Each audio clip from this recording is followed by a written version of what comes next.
자, 오늘 우리에게 주신 하나님의 말씀은 빌립보서 3장 12절에서부터 14절 말씀입니다. 설교 제목은 감사의 고백은 역전의 인생을 선물한다입니다.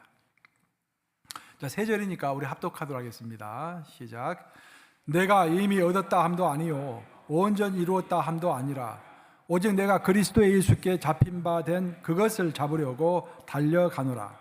형제들아, 나는 아직 내가 잡은 줄로 여기지 아니하고 오직 한 일, 즉 뒤에 있는 것은 잊어버리고 앞에 있는 것을 잡으려고 표대를 향하여 그리스도 예수 안에서 하나님이 위에서 부르신 부름의 상을 위하여 달려가노라. 살으신 하나님의 말씀입니다. 오늘은 추수감사절 예배를 우리가 함께 예배를 드리고 있습니다. 특별 예배로 드리고 있는데 감사 생각해 보면은 참 감사할 것들이 많죠. 근데 그 감사 제목은 각 사람이 처한 환경과 각 사람이 처한 그 시대 상황에 따라서 감사 제목이 다를 수가 있습니다. 똑같은 상황 가운데서도 또 자기가 느끼는 감사가 사람마다 다를 수가 있죠.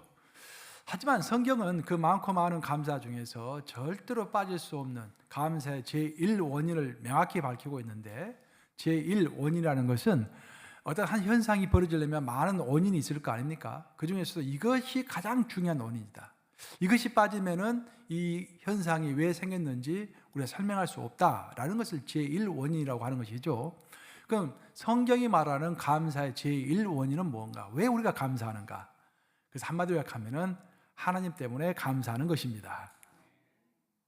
우리는 하나님 때문에 얻는 걸 가지고 주로 감사하다, 감사하지 않다 생각하잖아요. 근데 성경은 절대 그렇게 이야기하지 않습니다. 그것을 주시는 하나님 때문에 감사하다라는 것입니다. 우리 기독교는 우리에게 삶의 방향을 주시고 우리와 동행하시는 하나님이 있기에 감사한 것입니다. 하나님은 우리의 삶의 뿌리라고 할 수 있습니다. 뿌리. 그 뿌리가 있어야만 그 뿌리를 타고서 줄기가 생기고 줄기에서 열매가 나오고 꽃이 피는 것입니다. 그런데 사람들은 열매와 꽃을 보기만을 원하지 그 뿌리에 대해서는 깊게 생각하지 않습니다. 우리 신앙생활도 그런 면이 다분한 것입니다.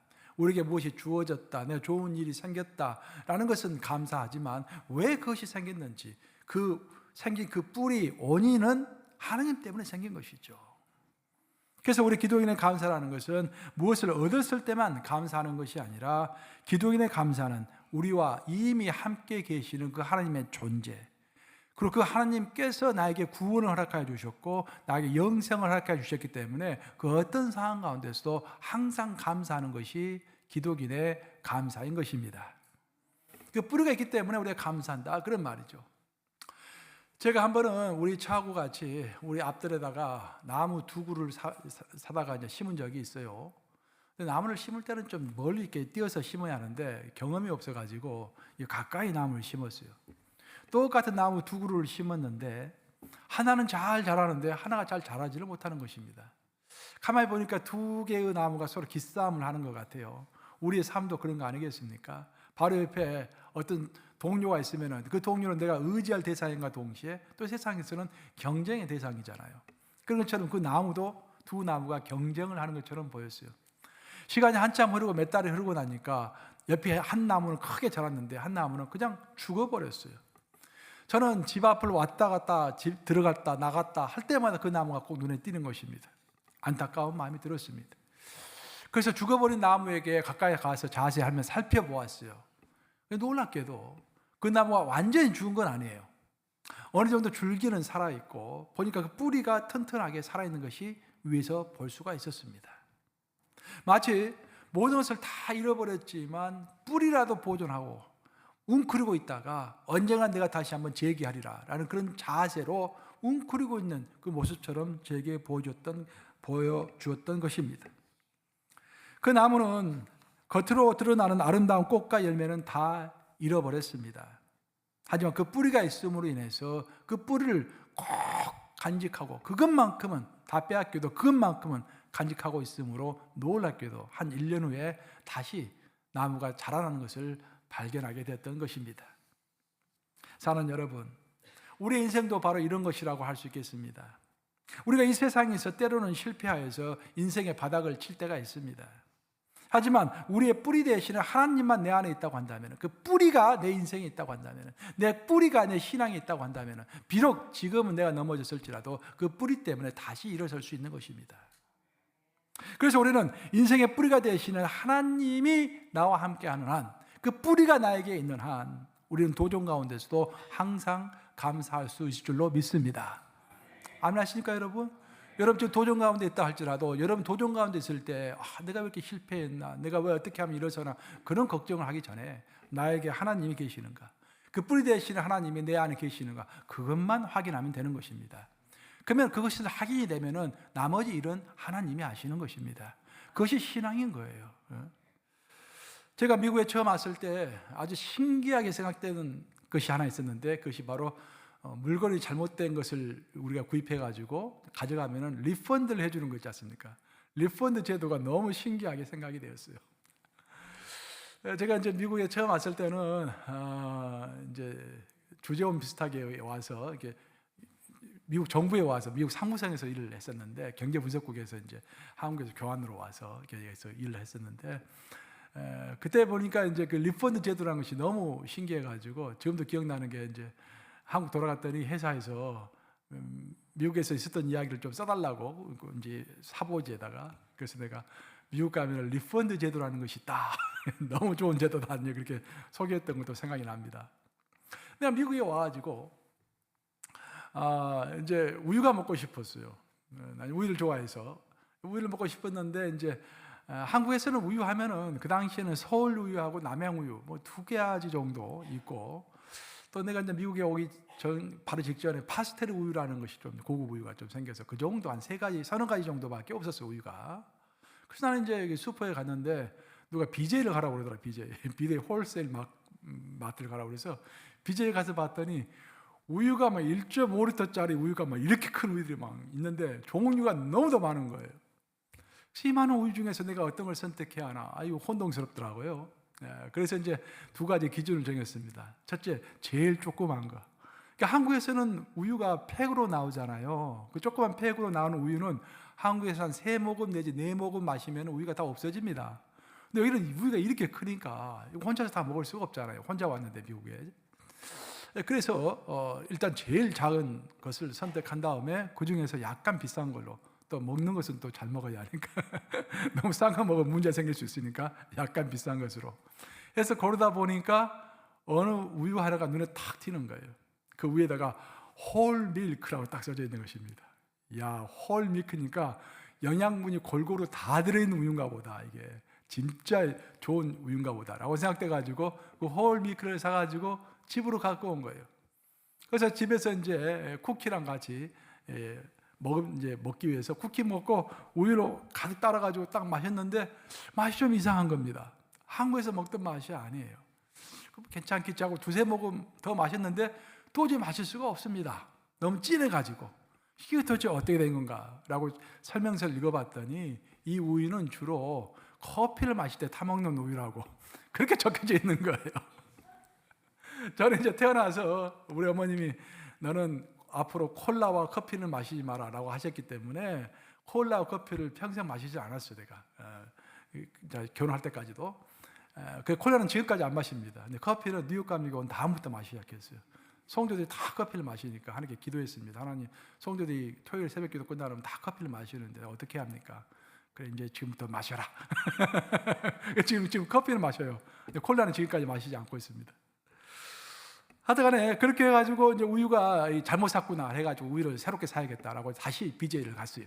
그랬더니 이제 나를 그 조모이 딱 나를 기억하고 있는 거예요. 그러면서 너 왜 또 왔냐라고 물어보는 거예요. 그래서 야, 우유를 내가 잘못 샀다. 그래서 우유를 새롭게 사려고 왔다 그랬더니 뭐가 잘못됐냐고 물어봐서 내가 이렇게 해서 먹을 수가 없다라고 했더니 그냥 갖고 오라는 거예요.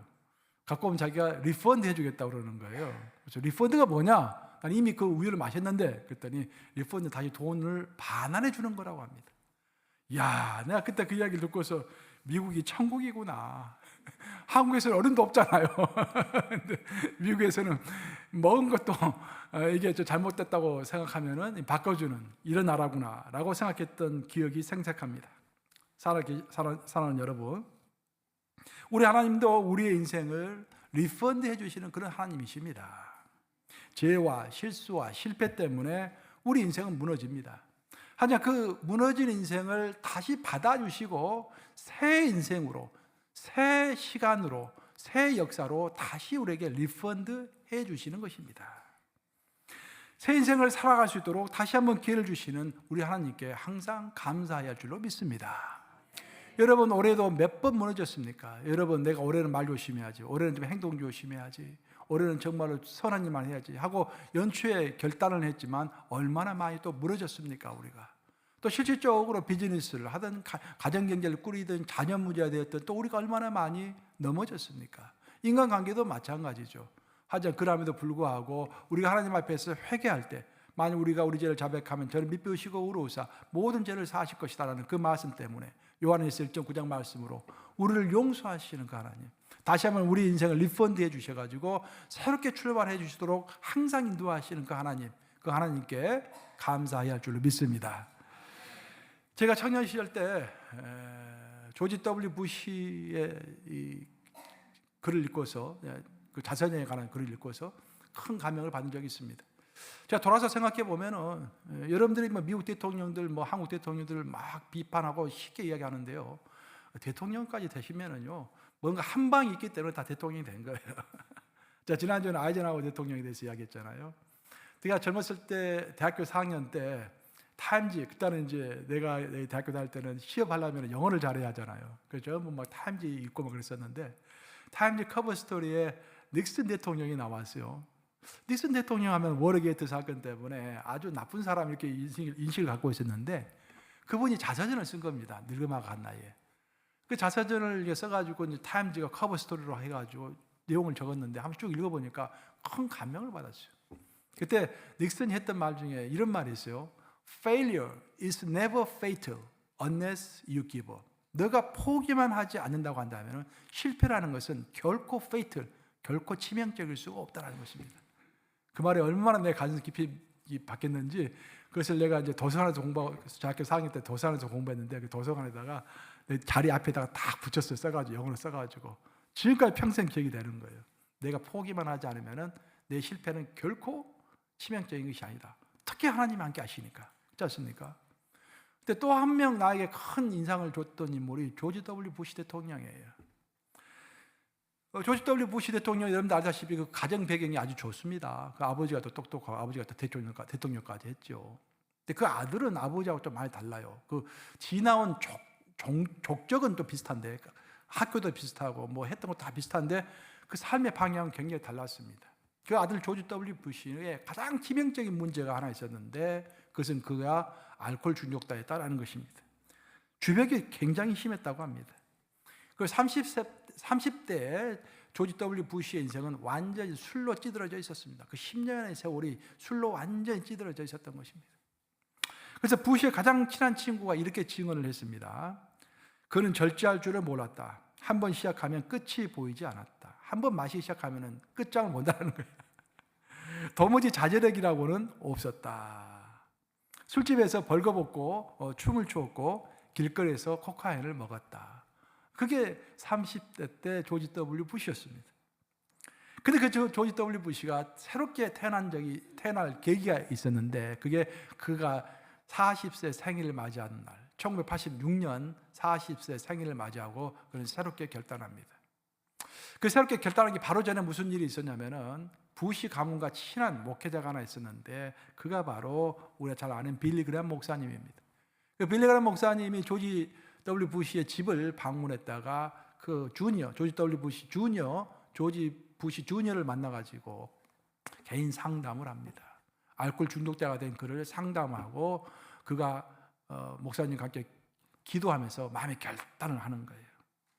그리고 그는 내가 이제 40세 생일을 맞이해서 지금부터 내가 절대 술을 마시지 않고, 그는 연합감리 교인이죠. 조지 W 부시가 연합감리 교인이고 뭐 힐러리도 우리 연합감리 교인이고, 내가 연합감리 교인으로서 충실하게 교회에 출석하고 봉사하고 이제부터는 내가 술을 절대 마시지 않겠다라고 결단을 했는데 그게 이제 나이 40세 되던 1986년입니다.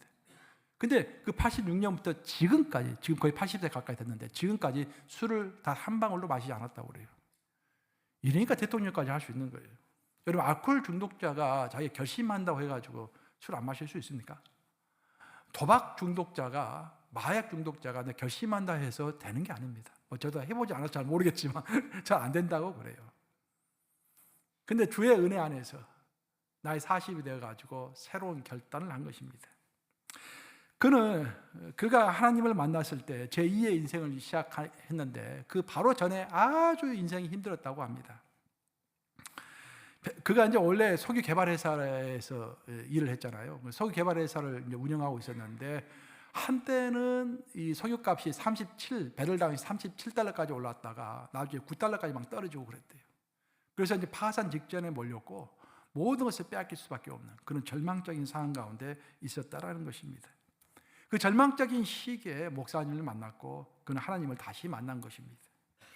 그는 눈물 어린 고백을 했고, 하나님 한 번만 저에게 기회를 주신다면 제가 인생을 새롭게 살고 싶습니다 라고 목사님과 기도를 했고, 그는 자신의 인생을 하나님께서 그 눈물 어린 기도를 들으시고 그의 인생을 리펀드해 주신 것입니다. 하나님께서.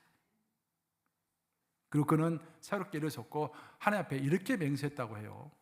주님, 저를 새롭게 해주셔서 감사합니다. 저는 이 시간 이후부터 주님의 것입니다. 저의 인생을 나라와 교회를 위해서 사용하겠습니다. 특별히 뒤에 교회를 위해서 사용하겠습니다. 그 말이 나는 마음에 확 와닿네요. 할렐루야. 나라는 나라지만 조지 부시가 만약에 나라를 위해서 살겠습니다. 일단은 좀 섭섭했을 건데 나라와 교회를 위해서 제 인생을 사용하겠습니다 라고 결단했다라는 거예요.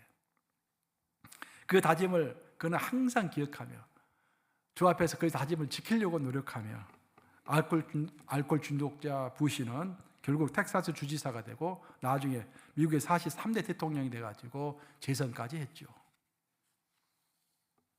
오늘 본문에는 자신의 인생을 리펀드 받은 또 한 사람의 이야기가 나오고 있습니다. 오늘 본문을 보시면 사도 바울의 이야기가 나오고 있죠. 사도 바울 또한 자기의 인생을 새롭게 하나님으로부터 리펀드 받은 사람입니다. 사도 바울을 보면 세속적 기준으로 보면 그는 굉장히 출세한 사람이었습니다. 성공한 사람이었어요. 왜냐하면 그 당시에 사도 바울이 살아있었던 당시에는 유대 사회에서는 성직자가 최고 높은 지위였습니다. 성직 영적인 부분에서뿐만 아니라 정치적인 영역에서도 최고위에 올라 있었던 지위가 바로 성직자의 지위였습니다.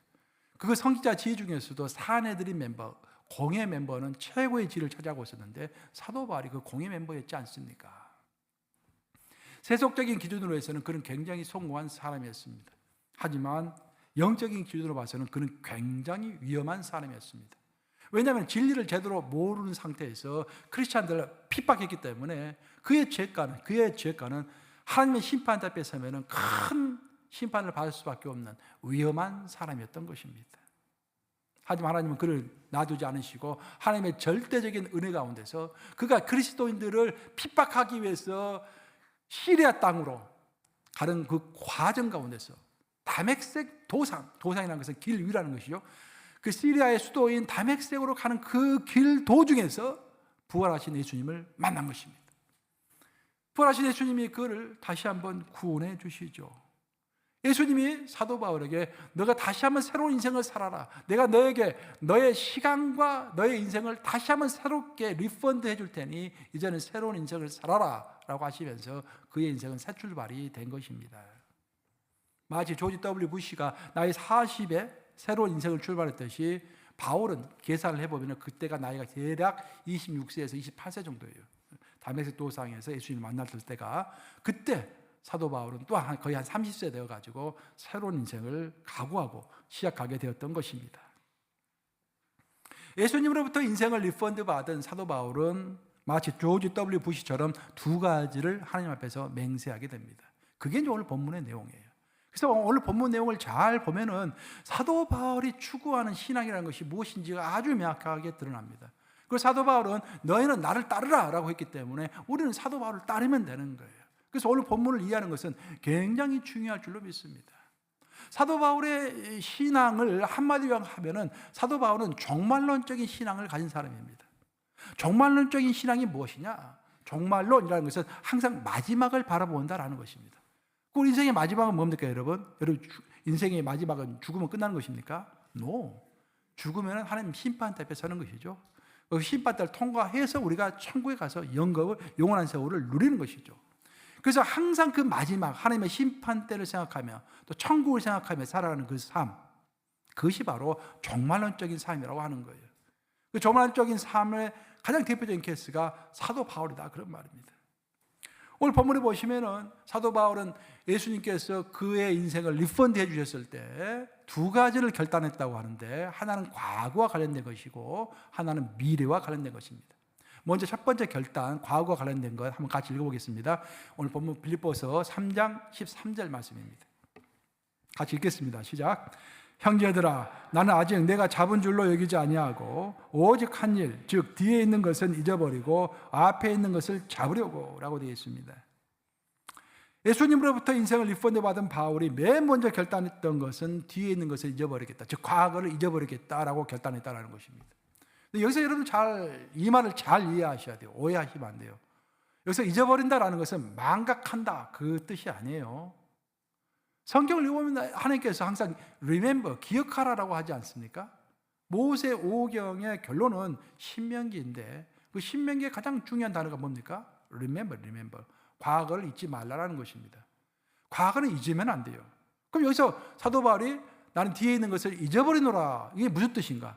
과거에 얽매이지 않겠다라는 것입니다. 과거에 지배당하지 않겠다, 그런 말이에요.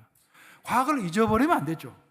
내가 실수했던 거 잊어버리면 안 됩니다. 그렇죠? 남이 날 도와줬던 거 잊어버리면 안 됩니다. 남이 나를 속였던 것도 잊어버리면 안 돼요. 이렇게 하면 내가 속을 수가 있겠구나. 사탄이 나를 괴롭혔던 것도 잊어버리면 안 돼요. 하지만 그것에 매여 있으면 안 되는 거예요. 잊지는 말아야지만 매여 있으면 안 되는 것입니다. 이해되세요, 여러분? 잊지는 않아야지만 매여 있으면 안 돼요. 왜냐하면 과거에 매여 있으면 새로운 일을 할 수가 없기 때문입니다. 사도 바울이 첫 번째로 결단했던 것은 나는 과거를 과거에 매이지 않겠다라고 결단했다라는 것입니다. 사랑하는 여러분, 과거에 실수와 실패가 없었던 사람이 그 누구입니까? 누구든지 실패하고 누구든지 넘어지는 것입니다. 그래서 성경은 의인조차도 넘어진다고 했지 않습니까? 의인은 7번 넘어지려니와. 근데 의인도 7번 넘어지는 거예요. 넘어지는 것은 인생의 가장 보편적인 경험 중에 하나인 것입니다. 이 세상 그 누구도 실패를 피할 수가 없어요. 그래서 인생의 성공 요물은 실패하지 않는 데 있는 것이 아니라 실패했을 때 다시 일어서 가지고 그 실패를 성공의 에너지로 삼는 사람이 바로 현명한 사람인 줄로 믿습니다. 항상 우리는 실패한 것을 두려워하면 안 돼요. 실패는 어쩔 수 없이 우리에게 찾아오는 것입니다. 하지만 우리가 실패했을 때 그 실패 가운데서 나를 만나주시는 하나님, 그렇죠? 그 실패 가운데서 내 뿌리 되시는 하나님이 나와 함께 해주셔가지고 내가 정말 막막한 대항 가운데 있었는데 나를 주님의 길로 이끌어 주시는 그 체험, 그런 것들이 우리가 넘어졌을 때 얻을 수 있는 큰 보화도 같은 영적 유익인 것입니다. 사도 바울은 이렇게 예수님께서 자신의 인생을 리펀드 해주시면서 다시 한번 살아라고 했을 때 첫 번째, 내가 과거에 얽매이지 않겠다라고 결단하고, 두 번째 결단을 했는데 그게 더 중요하죠. 두 번째는 미래에 관한 결단입니다. 바로 그 다음 절에 나오는데 14절, 빌립보서 3장 14절 한번 같이 읽어보겠습니다. 시작. 표대를 향하여 그리스도 예수 안에서 하나님이 위에서 부르신 부름의 상을 위하여 달려가노라. 사도 바울은 미래를 결단했는데 이제부터는 하나님께서 나에게 그 귀한 인생을 주셨기 때문에 결코 이 인생을 낭비함이 없이 이제부터는 하나님이 위에서 부르신 그 부름의 상만을 바라보면서 쫓아가리라. 이 말을 쉽게 이야기하면 무슨 말이냐면 하나님의 심판대 앞에 섰을 때 칭찬받은 일만 하면서 내가 살아가리라. 이제부터는 제2의 인생이니까, 그죠? 사도 바울은 이제 제2의 인생을 살게 된 거예요. 하나님의 용서를 받고 예수님의 특별한 은혜로 제2의 인생을 살게 된 것입니다. 그래서 그 전에는 막 이것하고 저것하고 많이 했어. 근데 가만히 생각해 보니까 다 부질없는 거야. 다. 내가 어떤 일에 에너지와 시간을 지금 굉장히 많이 쏟고 있다고 한다면은 간 이 일을 가지고 마지막 심판의 날에 하나님 나는 이 일을 했습니다라고 자랑스럽게 하나님 앞에 올려드릴 수 있는가? 그것만 생각하라 그런 말이에요. 그럼 모든 게 내가 어떻게 행동해야 할지 스스로 판명되지 않겠습니까? 제가 어제 이 설교를 쓰면서 저도 한번 생각해 봤어요. 내가 인생에서 열심히 하고 있는 것들, 이런 것들을 가지고 하나님 앞에 딱 내세우면은 하나님이 뭐라고 하실까? 나 그런 일에 관심도 없다. 그러면 얼마나 내가 민망할까? 그렇죠? 여러분도 마찬가지예요. 여러분들 열심히 하고 있는 일들 있잖아요. 지금 열심히만 누구를 이게 누구하고 다투기도 하고 뭐 열심히 또 봉사도 하고 하는 일을 굉장히 많이 하는 것 같아요. 정신없이 하는 것 같아요. 근데 그것 가지고 하나님 난 이런 일을 했습니다라고 자랑스럽게 보일 수 있냐 그런 말이에요. 사도 바울은 여기서 결단을 합니다. 제2의 인생을 살게 된 나는 지금 이 순간부터는 절대로 인생을 낭비하지 않고 하나님이 마지막 순간에 칭찬을 하실 만한 그런 일만 하겠다. 그런 일을 쫓아서 내가 달려가노라라고 되어 있잖아요. 달려가노라. 달려가노라 그 뜻의 언어의 뜻은 뭐냐면은 짐승이 5일간, 6일간, 일주일간 이렇게 굶으면은 눈이 막 돌아가잖아요. 사자가 밥을 한 일주일 동안 못 먹어서. 그래서 토끼 한 마리가 딱 나타나. 그럼 어떻게 할까요? 사력을 다해서 그 토끼를 잡아먹으려고 쫓아가겠죠. 그 달려감입니다. 그 달려감. 사도 바울이 고백하기를 내가 하나님으로부터 내 인생을 리펀드 받은 다음에 과거의 얽매임으로부터 해방되어서 지금부터는 굶주린 짐승이 사냥감을 향하여 돌진하듯이 돌진하는 자세로 오로지 예수님께서 나를 부르신 그 부름의 상만을 바라보면서 면류관만 바라보면서 뛰어가노라 라고 고백하고 있는 것입니다. 아무리 소중한 것이라고 할지라도 내가 아무리 많은 시간과 노력을 들인 것이라고 할지라도 미래의 하나님 앞에서 상을 받는 것과 상관이 없는 것이라고 한다면 우리는 즉석에서 멈추고 그것을 과감히 벌일 수 있는 용기가 필요할 줄로 믿습니다. 그건 용기입니다. 용기. 그렇죠? 내가 아무리 많은 노력을 기울여가지고 어떤 바벨탑을 쌓았다고 할지라도 이건 아니다라고 생각되면 즉시 내려놓아야 하는 것입니다. 그것이 결단이고 그것이 용기고 그것이 현명한 사람인 것입니다. 구약 성경에 따르면 이스라엘은 그들의 교만과 방탕함으로 인해서 강대국들과의 전쟁에서 졌습니다. 하나님은 이스라엘을 하나님의 자녀로 삼으셨기 때문에 그들이 겸손하고 그들이 열심히 일을 할 때, 또 하나님의 기뻐하신 일을 할 때 그때는 하나님이 축복해 주셔서 그들을 대신해서 전쟁을 치러 주셨습니다. 그래서 하나님은 전쟁의 신이라고 그러지 않습니까? 여호와 하나님은 전쟁의 신. 항상 전쟁을 대신해서 승리케 하시는 신. 그렇게 믿고 있었는데 이스라엘 백성들이 하나님을 떠나서 방탕하고 교만해졌을 때는 하나님은 정반대로 그들에게 전쟁의 패배를 선포하신 것입니다. 그래서 그들이 먹고 살만했을 때 이스라엘 백성들이 왕조 시대에 말기로 가면 갈수록 점점 타락합니다. 우상들을 섬기고 도덕적으로 올바르지 못하고 그러면서 많이 무너졌죠. 겸손하지 못했습니다. 교만하고 또 방탕했습니다.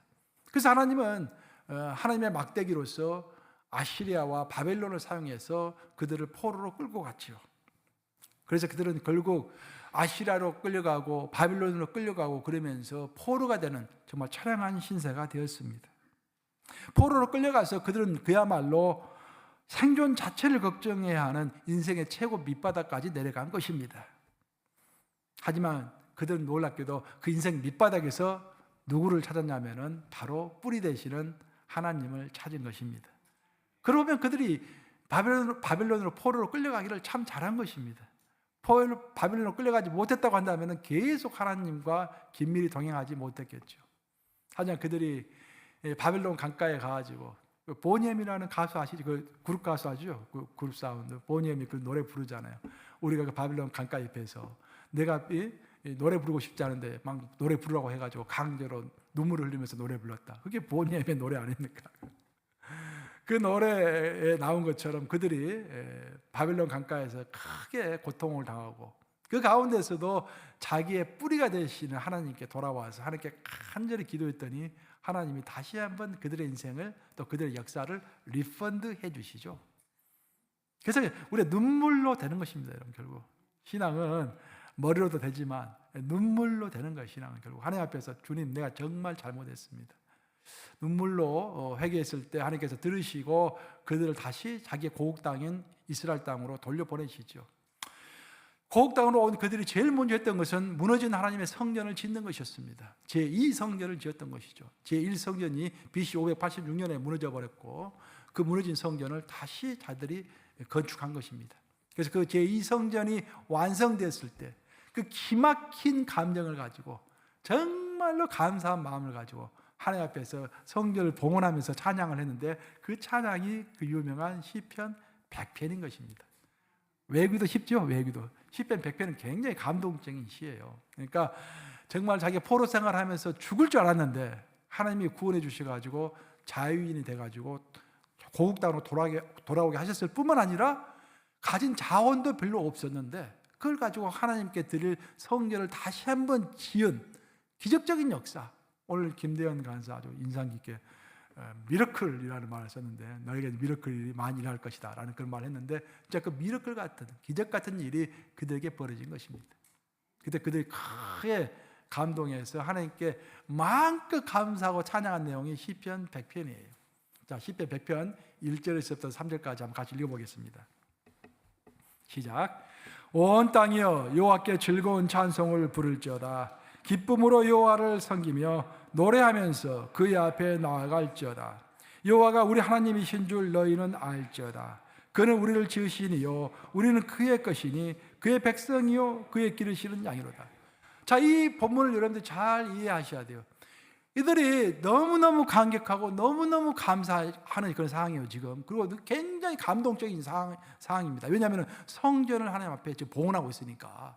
그때 그들이 첫 마디가 1, 2, 3절은 제일 먼저 이제 고백하는 거 아니에요. 제일 먼저 고백했던 감사 제목이 뭐냐면은 여호와가 누구 하나님? 우리 하나님이시니까 우리는 감사하다는 거예요. 사랑하는 여러분, 하나님은 누구 하나님이십니까? 여러분의 하나님.